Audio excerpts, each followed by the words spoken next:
because Marcus Walker was on the bench against against Leeds, was it, the other week? And he didn't get on then. And I just think, especially when, you're going through such a big rigmarole of, he's been presented with his shirt and everything else, and then you're not playing him. I know, just give him a minute or two. Yeah. I think there was another one of those actually to talk about in another game, but according to the League Express, the player got on, but according to the stats, he didn't do anything. I can't remember which game that was, so we'll come to it. Oh, it was the Warrington game. But before we get anywhere near Sunday, we'll move on to the next of the Friday night games. I'm happy to bypass it if you want. Salford Huddersfield. Well, no, we'll talk about that one, I guess. Well, there's not much to say about this one, I don't think, but it finished Salford 18, Huddersfield 12. It was 8-6 at half-time to Huddersfield, but they couldn't make that stick as Salford managed to do the double over Ian Watson. 3,066 was the crowd. Chris Kendall was the referee. In terms of the stats, the Giant made 379 more metres at 1 metre per carry better average gain. They made more breaks, but also more errors, and couldn't turn their possession into a win. So, yeah, bit scratchy and up and down for Huddersfield. Individually, Reece Williams for Salford had a try in 190 metres. Andy Ackers, the try gifted to him by Chris Nininu, who thought, I'm not going to be able to run. Andy Ackers, a try assist, 43 tackles. Joe Burgess, 107 metres. Chris Nininu, a try assist and 102 metres. For Huddersfield, Jake Wardle had 6 tackles and 195 metres. Ash Golding had 161 metres, as did Leroy Cudjoe, despite spending the last couple of minutes in the bin. Nathan Peets had 49 tackles, 12 of which were marker tackles. In terms of the disciplinary, Matty Costello of Salford got a grade B dangerous contacts charge and a 1-match penalty notice, but unlike most of his Salford colleagues this year, he didn't get sin-binned in the game for whatever incident drove that, but there was some sin-binnings, though. There was a fight between... Well, the people who were sin-binned for fighting were Greg Burke and Leroy Cudjoe, but I think, certainly from the Greg Burke point of view, he got a bit of the Myler treatment, because it looked like to me he was more interested in being a peacemaker than a troublemaker, but he was so present in the scuffles that obviously the referees, the match officials thought pulled him out as an instigator in it. But yeah, Salford can't get out of a game without getting a sin bin. No, it's sort of par for the cause. It feels a bit like that for Hull as well, so I dread to think what will happen when we play Salford. Well, I did read something that said they were getting Aaron Moore in to do a session with them where, to try and help get on top of this discipline issue, but it doesn't seem like it's helped anything, does it? It doesn't seem to have worked. No. Because when you watch the highlights back as well, they won the penalty count, Huddersfield. It looked like a few of the penalties were kicked. I mean, Will Price, 6 of the Huddersfield points were penalty goals kicked by Will Price. So maybe if they'd have chose to run it a little bit more, they might have been in a better chance, because it was a fine margin in the game. I mean, it looked like a shit game to me. What I've read of it doesn't. It was one of those match reports where it tries to dress it up as something more, but it doesn't feel like there was a lot of action, because there was a lot of quotes in the match report from the coaches. Yeah, and Salford Huddersfield, it just doesn't have the appeal of like, oh, that's going to be an exciting match. No, I mean the match-winning try was sort of exciting. That it looked to me like the kick from Andy Ackers was going to be too hard. They must have long grass in the Salford in goals for it to sort of hold up and the big prop catch up with it. But I suppose that was clearly something they'd worked on and planned and prepared for and delivered on. So tick in the box there for Marshall and his Salford side. But other than that, not much to talk about. In the match review in the League Express, it talks about a really good cover tackle late on in the game by Joe Burgess that could have prevented it from being potentially a tied game, maybe. But I didn't see it on the highlight reel, so it didn't show how close a call that was for Joe Burgess denying Sam Wood. But yeah, Lee Mossop got to go out obviously not playing in the game, but did the whole Yeah. Guard of Honor thing and let him present the match ball and that sort of stuff. So they've shown up for their captain in his retirement game. I was reading today that he found out that he was going to have to retire the day before the game at Wigan, but he still wanted to play in it anyway, and then Wow. and then told the team after the game that he was going to have to hang up his boots. So there you go, yeah.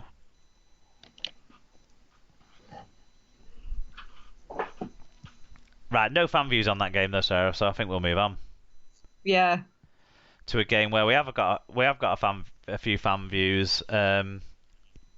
It was Hull Kingston Rovers hosting Wigan at with the Craven Street punning end open, and Hull KR enjoyed the celebrations before, during, and after the game with a 26 points to 14 win. It was 16-14 at half time. 6,230 were there, so they don't have to worry about that 8,000 cap that they put on. Liam Moore was the referee. Stats were evenly balanced. Rovers made just more metres, but Wigan made metres at a better average gain. Wigan had one more break. Rovers conceded one more penalty. Errors were even. The margin on the scoreboard doesn't match the stats. The stats don't say this was a 2-score win, effectively. So obviously something else within the Hull KR players is what drove them to such a margin in the end. George King had 141 metres. Ryan Hall had a try assist and 123 metres. Kane Linnett had a try, 114 metres and 2 clean breaks. And Ben Crooks had a try assist and 114 metres. For Wigan, Joe Shorrocks had a remarkable 65 tackles, 22 of which were marker tackles. Morgan Smithies had 56 tackles with 15 marker tackles, which would normally be a remarkable amount. Yeah. Only 56 tackles and only 15 marker tackles. What was he playing at? Zach Hardacre had 11 tackle balls and 176 metres, and Jackson Hastings had a try assist, 7 tackle balls and 149 metres. Despite 2 sin binnings late in the game, nothing for the disciplinary to really talk about on this one. I mean, in fact, 3 sin binnings, sorry, at the back end of the game, as it turned into a farce. So nothing from the disciplinary to talk about. So let's get into the fan views, Sarah. Yep. So Carsten said, Tony Clubb is a little bit too mouthy and Wigan's offence is as good as KR's defence. And surprisingly, the Ginger God has a dark side too. All he did was put an arm out. It wasn't that bad. Pop the Viking said, thought the better team won tonight. Some great play and tries from KR. Neil Ormston said, watching tonight reminded me why I love Tony Smith at Wire. Some of Rovers' play was fantastic, Linnett's try especially. The contrast to some one-dimensional dross served up by some other teams couldn't be more stark. Not only that, but it's proving effective for them. Enjoy it while it lasts, you Robins, and get me, I've almost gone through a review of a game Wigan lost without mentioning the fact, almost. Tom Andrews said, beating Wigan under the lights on a Friday night is just one of those hard-to-replicate feelings. Craven Street was bustling before the game and added to a great atmosphere. Thought Milnes, Minikin and Parcell were excellent. Two Dads is a superhero, and Big Butt Albie was more than a handful in that first quarter. Roll on those smelly bastards next week.